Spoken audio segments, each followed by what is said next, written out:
ఎవడైనా 3 నెలలు 6 నెలలు ఈ ప్రభుత్వం ఉండదు అని గ్రామాలకు వచ్చే మా కార్యకర్తలు వాళ్ళని పట్టుకొని యాప చెట్టు కట్టేసి లాగుల తొండలు ఇచ్చి కొడతారని చెప్పి నేను ఈ సందర్భంగా చెప్పదలుచుకున్నా.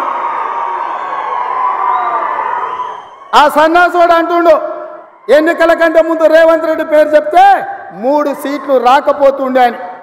నేను ఇవాళ ఈ వేదిక మీద నుంచి ఆ సొల్లు వాగుడు వాగే కేటీఆర్కి నేను సవాలు విసురుతున్నా. బిడ్డ, ఇవాళ నేనే ముఖ్యమంత్రి, నేనే పిసిసి ప్రెసిడెంట్ను. రేపు రాబోయే పార్లమెంట్ ఎన్నికల్లో నేను సవాలు విసురుతున్నా. నీ చేతనైతే దమ్ముంటే నువ్వు మొగోడు అయితే ఈ తెలంగాణ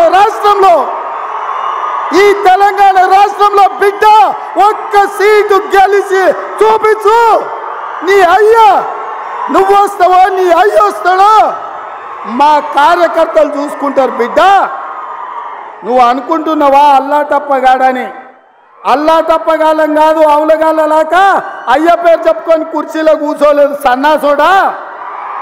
కింది నుంచి కార్యకర్తగా కష్టపడి జెండాలు మోసి లాఠీ దెబ్బలు తిని నీ అక్రమ కేసులు ఎదుర్కొని చెర్లపల్లి చెంచల్గూడ జైల్లో మగ్గినా భయపడకుండా లొంగిపోకుండా నిటారుగా నిలబడి నిన్ను, నీ అయ్యను, నీ బావను బొందబెట్టి ఇవాళ కుర్చీలో కూర్చున్నాం.